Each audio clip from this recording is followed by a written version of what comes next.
No, hoy todos vimos, ¿no? La foto o la noticia de Milei, de Caputo, de Stanley, el embajador de Estados Unidos, rumbo a Nueva York, donde se está hospedando en el Hotel Plaza. Se sabe cuánto costó el avión privado, pero no se sabe quién lo pagó. Pero de todas maneras, ¿no? Él mandó o subió una foto, Viva la Libertad carajo, y estaban ellos tres, el embajador de Estados Unidos. Claro, va rumbo al país de la libertad. Siempre Milei nos estuvo hablando de la Estatua de la Libertad. Esa es la única libertad a la que se estuvo refiriendo, y por eso para Milei Estados Unidos es naturalmente el país en el que se consolida esa libertad en la que él piensa y que no tiene absolutamente nada que ver con la libertad en la que nosotros pensamos. Y lo que es peor es que se avecinan tiempos en los que vamos a tener problemas para decir exactamente a qué le llamamos libertad nosotros y por qué esa libertad que nos trae Milei, esa libertad, la verdad es un poco inentendible, ¿no? Estamos endeudados hasta la coronilla. Nos endeudó Macri, que es el socio de Milei. Fueron a ver si pueden desarmar la bomba de las LELIX, pero fueron a desarmarla con el que las inventó, que fue Caputo. Por otra parte, el viaje con Caputo confirma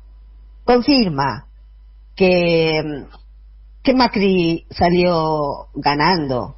Milei no parece tan difícil de manejar, ¿no? Por momentos uno tenía la sensación de que no era rebelde en el sentido que a uno le gusta o con el que uno se identifica o con el que uno identifica la rebeldía, pero que un poco rebelde a su manera era, pero parece que no, que de verdad es una mascotita, porque es tan mascota, y yo creo que es tan revelador también esto de haber elegido a Caputo, que por otra parte nos religa a nosotros, a mí que estoy hablando, a ustedes que están escuchando. Ese apellido, ¿a dónde nos manda? Nos manda al intento de asesinato de Cristina, ¿no? No es el mismo Caputo, es un hermano, pero es Caputo. Y Caputo hermanos, fueron los protegidos de la justicia macrista, la jueza Capuchetti, que no quiso investigar a los Caputo. No se sabe muy bien si no quiso investigar quién financió el intento de asesinato a la vicepresidenta o si no quiso investigar a los Caputo, que es algo mucho más específico. Y ella sabe perfectamente qué es lo que no quiso investigar. Si no lo supiera, tal vez lo hubiese investigado, pero como se sabe, no lo investiga.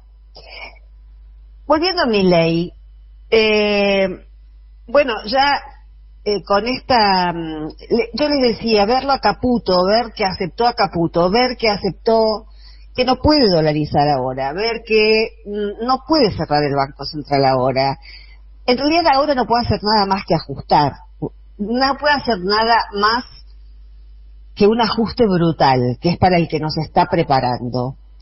Les digo, porque si algo tiene la gente de mi generación, la que anda por los 60 y algo, es que esto ya lo vimos varias veces, ya lo vivimos, es calcado, no se diferencian en nada, sus referentes son los mismos, los libros son los mismos, las recetas son las mismas, la realidad económica, hay una ley, yo no sé nada de economía, pero hay una ley, como Argentina lo sé, y lo saben muchos argentinos y argentinas, que cuando se nos empieza a hablar de lo inevitable y no se toma una decisión política, porque no se puede justificar, sino que primero se humaniza al mercado y se cosifica a las personas. Ese es un mecanismo de derecha clásico, ¿no? Y ahora más exacerbado porque estamos hablando de ultraderecha.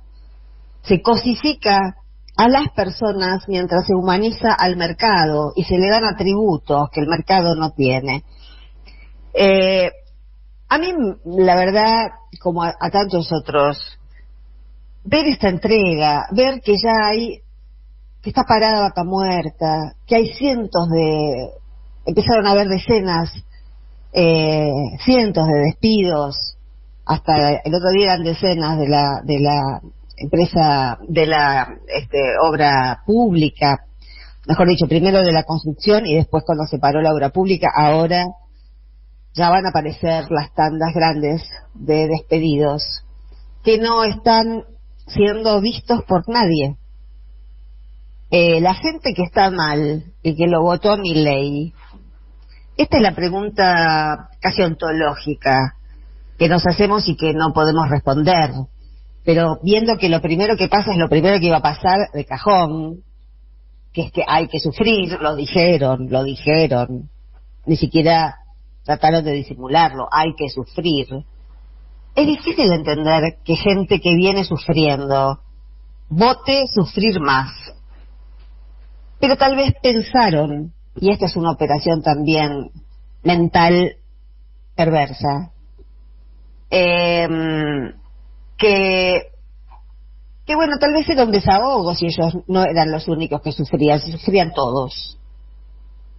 Hay algo de esto en el mileísmo, hay algo de no querer estar mejor, sino de que todo esté mucho peor para todo el mundo, igualar todo para abajo.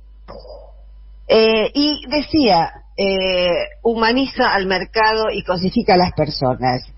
Habrán visto el megaministerio de Sandra Petovelo, ¿no? La verdad, una licenciada en Ciencias de Familia por la Universidad Austral.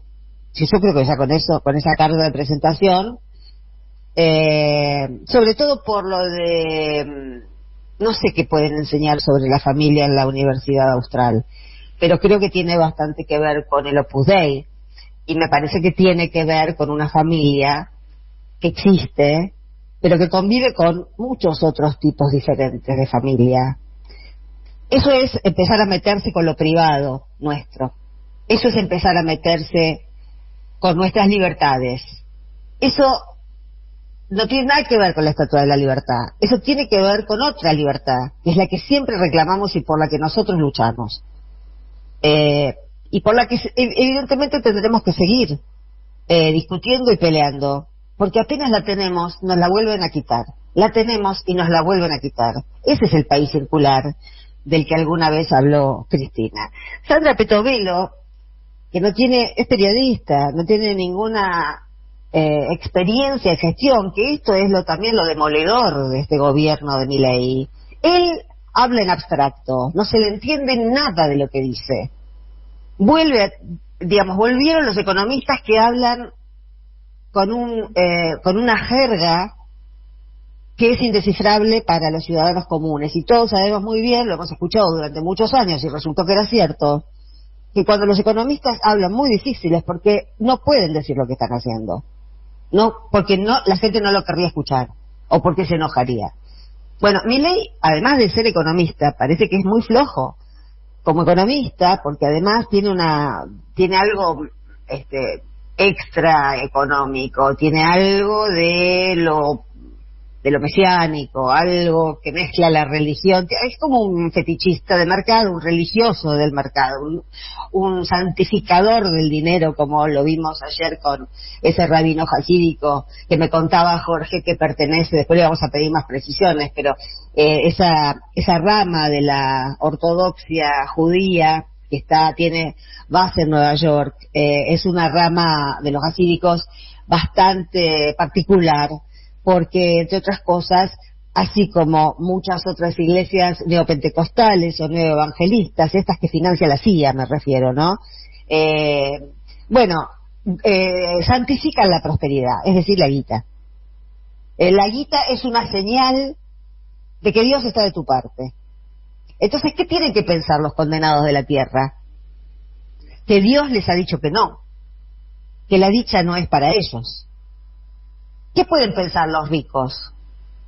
Que Dios les está emitiendo una señal, ¿no? De que no importa robar, no importa hacer tranzas con el narcotráfico, no importa meter presos a inocentes, no importa quedarse con el dinero del Estado, sí, porque Macri se quedó con el dinero del Estado, y no vengan con los planeros, porque Macri se llevó la plata de generaciones y generaciones de planeros.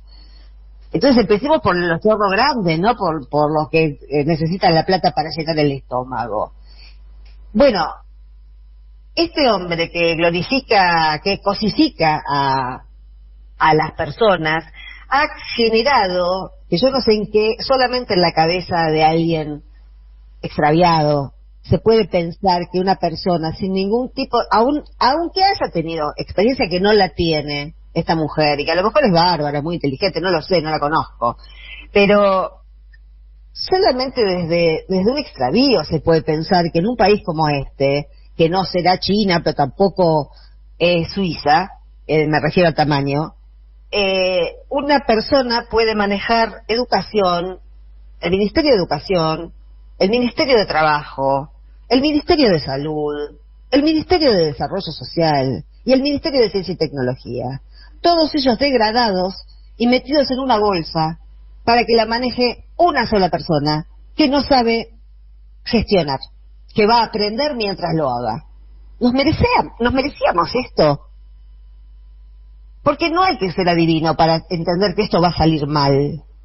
Es obvio que son unos improvisados. Es obvio. Están transando la jefatura del bloque de diputados. Ni siquiera se guardan esa. Los diputados, incluso de ellos, están ahora reunidos protestando. Pero ¿a quién le entra en la cabeza? Él decía, Milei, Juntos por el Cargo. ¿Y él qué hace? Oferta cargos. Milei en sus primeros pasos como presidente electo está dando señales de lo que es esa casta política que tanto critico, ¿no? Eso no lo hacen, ese tipo de maniobras, de tranzas, de negociaciones espúreas, no son negociaciones políticas. Ningún partido decente ofrecería un canje de un puesto clave y que tiene un lugar en la línea sucesoria de presidencia al jefe del bloque de diputados. Realmente es algo insólito. Y también es insólito todo el rejunte que ha hecho con Petovelo. Todo lo que tenga que ver con trabajo, imagínense todos los problemas que vamos a tener con las paritarias que van a desaparecer, pero va a haber, bueno, muchos problemas de trabajo. Dios quiera que no venga ninguna peste, porque salud también la va a manejar ella. La educación, que la quiere privatizar, Petovelo. Ciencia y tecnología, ARSAT, la quieren privatizar, Petovelo. Es decir, le ponen una ministra para que no haya nadie. Bueno, esto han sido solamente unas postales del día. Que Dios nos ayude, ¿eh?